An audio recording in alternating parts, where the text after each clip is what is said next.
ನಮಸ್ತೆ ಫ್ರೆಂಡ್ಸ್, ಮಹಾಲಕ್ಷ್ಮಿ ಅಡುಗೆ ಚಾನಲ್ಗೆ ಸ್ವಾಗತ. ನಾನಿವತ್ತು ಅವಲಕ್ಕಿಯಿಂದ ಗಿಣ್ಣು ಮಾಡ್ತಾಯಿದ್ದೀನಿ. ಇದಂತೂ ತುಂಬ ಚೆನ್ನಾಗಿರುತ್ತೆ. ನಾನಿಲ್ಲಿ ಅರ್ಧ KGಯಷ್ಟು ಗಟ್ಟಿ ಅವಲಕ್ಕಿ ತೊಗೊಂಡಿದ್ದೀನಿ. ಮತ್ತು ಹಸುವಿನ ಹಾಲು, ಇದು ಹಸು ಕರು ಹಾಕಿದ್ದು 3ನೇ ದಿನದ ಹಾಲು, ಅರ್ಧ ಲೀಟ್ರಷ್ಟು ಗಿಣ್ಣು ಹಾಲು ತೊಗೊಂಡಿದ್ದೀನಿ. ಮತ್ತು 400 ಗ್ರಾಮ್ ಆಗುವಷ್ಟು ಬೆಲ್ಲ ಬೇಕಾಗುತ್ತೆ. ಅರ್ಧ ಲೀಟ್ರಷ್ಟು ನಂದಿನಿ ಹಾಲು ತೊಗೊಂಡಿದ್ದೀನಿ. ಮತ್ತು ಇಲ್ಲಿ ಅರ್ಧ ಕಪ್ಪಷ್ಟು ಒಣಕೊಬ್ಬರಿ ಬೇಕಾಗುತ್ತೆ. ಅದೇ ಥರ ನಾನು ಅರ್ಧ ಕಪ್ಪಷ್ಟು ಹಸಿ ತೆಂಗಿನಕಾಯಿ ತುರಿ ತೊಗೊಂಡಿದ್ದೀನಿ.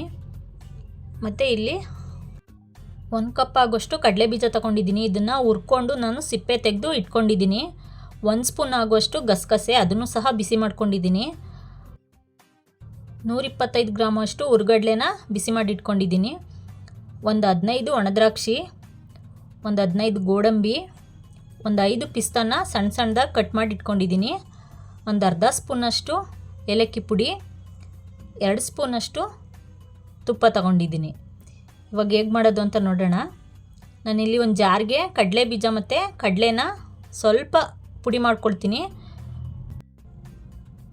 ನೋಡಿ, ಇಷ್ಟ ಆದರೆ ಸಾಕು. ಅದು ಕಡಲೆ ಬೀಜ ಎಲ್ಲ ಸ್ವಲ್ಪ ಹಾಗೇ ಇರಬೇಕು.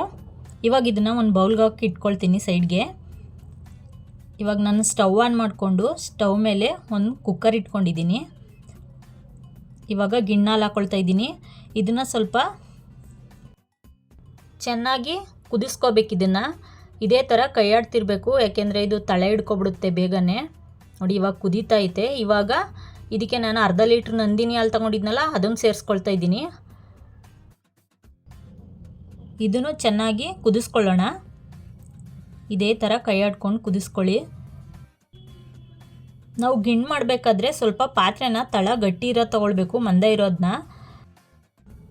ಆವಾಗ ಗಿಣ್ಣು ತಳ ಹತ್ತಲ್ಲ. ಇವಾಗ ಇದು ಚೆನ್ನಾಗಿ ಕುದೀತಿರಲಿ. ಅಷ್ಟರಲ್ಲಿ ನಾವು ಅವಲಕ್ಕಿನ ಒಂದು 3-4 ಸಲ ಚೆನ್ನಾಗಿ ತೊಳ್ಕೊಂಡು ಇದನ್ನು ಸ್ವಲ್ಪ ನೀರಲ್ಲಿ ನೆನೆಯಾಕೊಳ್ಳೋಣ.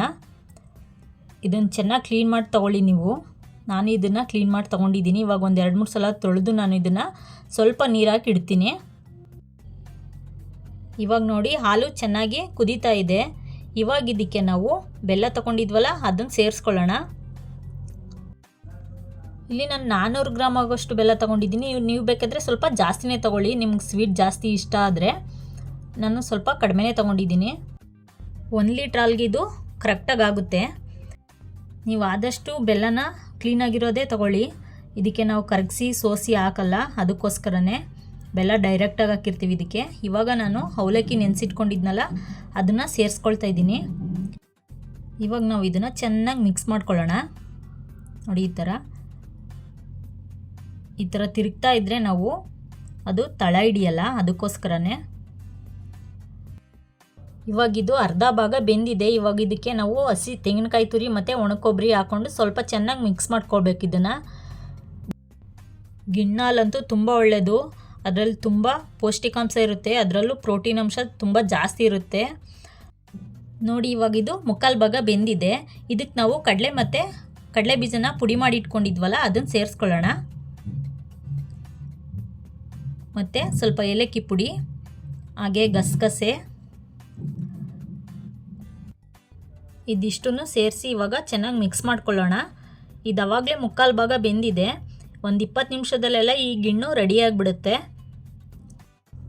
ಅದರಲ್ಲೂ ಈ ಅವಲಕ್ಕಿ ಗಿಣ್ಣಂತೂ ತುಂಬ ರುಚಿಯಾಗಿರುತ್ತೆ. ನೀವೊಂದು ಸಲ ಮನೇಲಿ ಟ್ರೈ ಮಾಡಿ, ನಿಮಗೆ ಗೊತ್ತಾಗುತ್ತೆ. ನೋಡಿ, ಇವಾಗಿದು ರೆಡಿಯಾಗಿದೆ.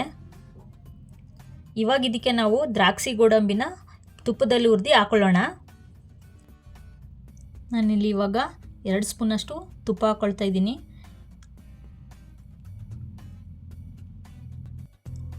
ಇವಾಗ ಗೋಡಂಬಿ ಸೇರಿಸ್ಕೊಳ್ಳೋಣ. ಇವಾಗ ಇದನ್ನು ಒಂದು 2 ನಿಮಿಷ ಫ್ರೈ ಮಾಡಿಕೊಂಡು 2 ನಿಮಿಷ ಆದಮೇಲೆ ಇದಕ್ಕೆ ದ್ರಾಕ್ಷಿ ಸೇರಿಸ್ಕೊಳ್ಳೋಣ.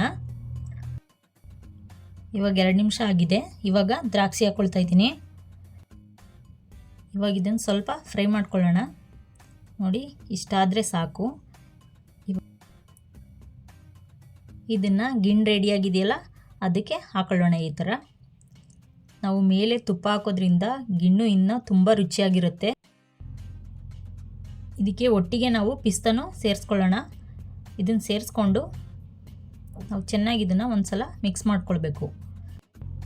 ನೋಡಿ ಎಷ್ಟು ಚೆನ್ನಾಗಿ ಕಾಣಿಸ್ತಿದೆ. ಇವಾಗ ಗಿಣ್ಣು ರೆಡಿಯಾಗಿದೆ. ಇದನ್ನು ನಾವು ಇವಾಗ ಒಂದು ಬೌಲ್ಗೆ ಹಾಕೊಳ್ಳೋಣ. ನೋಡಿ ಎಷ್ಟು ಚೆನ್ನಾಗಿ ಕಾಣಿಸ್ತಿದೆ, ಅಷ್ಟೇ ರುಚಿನೂ ಕೂಡ ಇದೆ. ನೀವು ಒಂದ್ಸಲ ನಿಮ್ಮ ಮನೇಲಿ ಈ ಅವಲಕ್ಕಿ ಗಿಣ್ಣನ್ನು ಟ್ರೈ ಮಾಡಿ ಹೇಗೆ ಬಂತು ಅಂತ ಕಮೆಂಟ್ಸಲ್ಲಿ ತಿಳಿಸಿ. ನಾನಿಲ್ಲಿ ಅಲಂಕಾರಕ್ಕೆ ಅಂತ ಮೇಲ್ಗಡೆ ನಾನು ಒಂದೊಂದು ಗೋಡಂಬಿ ಇಡ್ತಾ ಇದ್ದೀನಿ ಅಷ್ಟೇ. ತುಂಬ ಚೆನ್ನಾಗಿ ಕಾಣಿಸ್ತಾ ಇದೆ. ಈ ವಿಡಿಯೋ ನಿಮ್ಗೆ ಇಷ್ಟ ಆಗಿದ್ದರೆ ಲೈಕ್ ಮಾಡಿ, ಶೇರ್ ಮಾಡಿ. ನಮ್ಮ ಚಾನಲ್ಗೆ ನೀವು ಇನ್ನೂ ಸಬ್ಸ್ಕ್ರೈಬ್ ಆಗಿಲ್ಲ ಅಂದರೆ ಫಸ್ಟು ಸಬ್ಸ್ಕ್ರೈಬ್ ಆಗಿ. Thank you for watching.